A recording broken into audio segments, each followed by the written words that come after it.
Hi guys, Shaun from Optics. So today we're going to be looking at the HIKMICRO Habrok range. We've touched on these in the past and we've got plenty of videos showing the footage out in the field. But what I wanted to go through is just how the HIKMICRO Habrok series has really taken the digital world and starting to eat into that traditional binocular sales. And they've done it by incorporating, if you don't know, thermal into CMOS and being able to combine not only night vision but daytime vision into a traditional binocular chassis. So we're going to run through the Habrok range. When they first came out, we literally had three models, well actually two models. We had a 384, which is the HH35L, and we had the HQ35L, which was the 640. And after the success of them, they wanted to bring in a 256 sensor, which is this HE25L, and the price point they were able to hit with this was absolutely staggering. You were getting thermal CMOS day and night in at £1,200, which undoubtedly sold thousands upon thousands of units and continues to do so. They then, in their back end of 24, beginning of 25, started to increase the range available. So they brought in another 640 sensor, which is a HQ50L. And they've also got a 1280 sensor, which is a market leading thermal sensor, which is near enough double the resolution of a 640. And that's a HX60L. So we're going to run through quickly each model and be able to just give you a little touch on the specifications and where you'll start to see the differences. One thing I forgot to mention at the beginning is they also have an onboard torch, all of them, so an onboard IR torch that provides that nighttime observation with a CMOS sensor, and they also have an onboard 1,000-meter laser rangefinder. So this unit is really absolutely does it all. And I've been out and been deer stalking a couple of times now in Scotland, and that was back in December and in January, and I took just the 1280 Habrok series out, and it was absolutely amazing to see how good these are out in the field. I was lucky enough to take obviously the top end resolution model. The HX60Ls coming in at around 4,800 retail, maybe slightly more. However, the performance is absolutely brilliant. You're seeing animals that nigh on invisible thanks to that thermal channel, and the resolution, the ability to identify them is second to none. Now you have that extra resolution in the sensor. So to go back to the models, we start with a HE25L. Like I said, this is a 256 sensor, and it comes with sub 35 net D thermal sensor, and it comes with a 4K digital channel. So the idea of this model is to be able to spot with a thermal and to be able to then use and switch to that CMOS sensor, whether it's day or night, and be able to then clearly identify it using that 4K sensor, which actually provides us really, really good performance. And you can clearly see on the footage that we're showing how good that is in nighttime and daytime conditions. We then move up. I haven't got it on the table here, else I'd be completely surrounded. We've got the HH35L. This was previously over the £2,000 retail mark. They've recently brought that down, and they're coming in at around £1,700 to bring it in line with sort of where the 4K HE25L was positioned. So the HH35L, you have a 384 sensor, and you have a sub 20 net D millikelvin rating. So you've got a lot more thermal sensitivity. So the ability to distinguish between two heat sources has been improved. We then go to the 640 series. So we step up into the HQ35Ls, again, not on the table, but they are a bit of a mixture in size of these HQ50s and the HE25Ls. So you've got a slightly smaller focal length on that unit from a 50 to a 35, but performance wise, they're sort of one of the best all-rounders. It's our biggest selling thermal unit in the Habrok series for those who are looking for a total all-rounder, one that can provide the ability to identify using the thermal channel and then be able to detect heat sources out to further distances thanks to the 35mm focal length. So the HQ35 has a 20 net D again and a 640 sensor.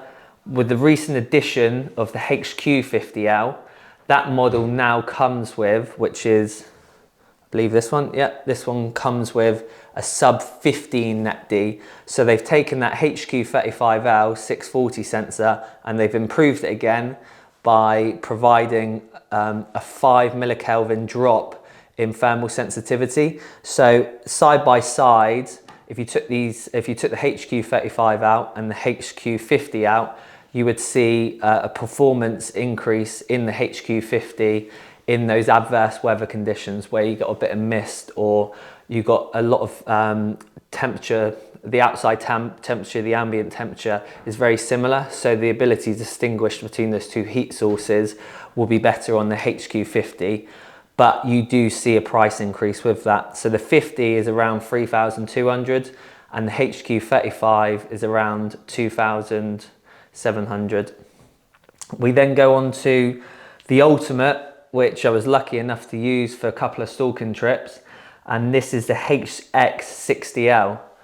And the HX60L comes with that 1280 sensor. So what you get with that 1280 sensor, you get a lot better ability to identify what you're looking at thanks to the increase in resolution. And one thing that is worth noting, as you move up through from 256 to 384 to 640 and ultimately onto 1280, due to just how the thermals work, that base magnification that you start off on will decrease. However, because your thermal sensor is increasing in resolution and performance, you're able to increase that base magnification up further, and ultimately you end up with the ability to identify on a higher magnification without so much pixelation, and that is just down to the fact of the sensor has more resolution. But it's just a symptom of thermal units and ultimately how they work.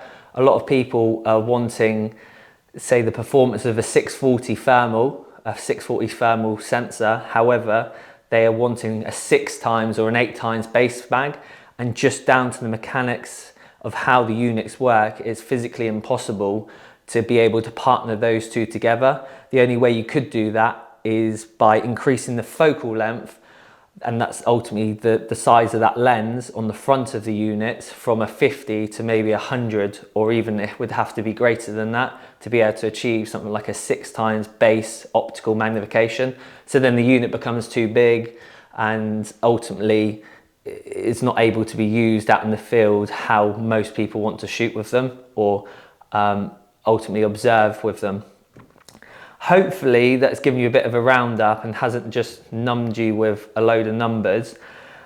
The thing with the Habrok series, and where HIKMICRO have really taken the ability to merge the two types of technology together, is the fact that you are starting to transition from having to carry a pair of traditional binoculars and a separate thermal imager and a separate laser rangefinder, and they've ultimately put it into a system that is the same size as a larger pair of binoculars, and managed to put 3 pieces of equipment, well 4 if you include the IR torch, and pull it into a system that is hand sized and now comes with, in the HX and the HQ50 and 60, a nice binocular system, a binocular harness system, so that are just strapped around you and they're easy to carry while you are out in the field.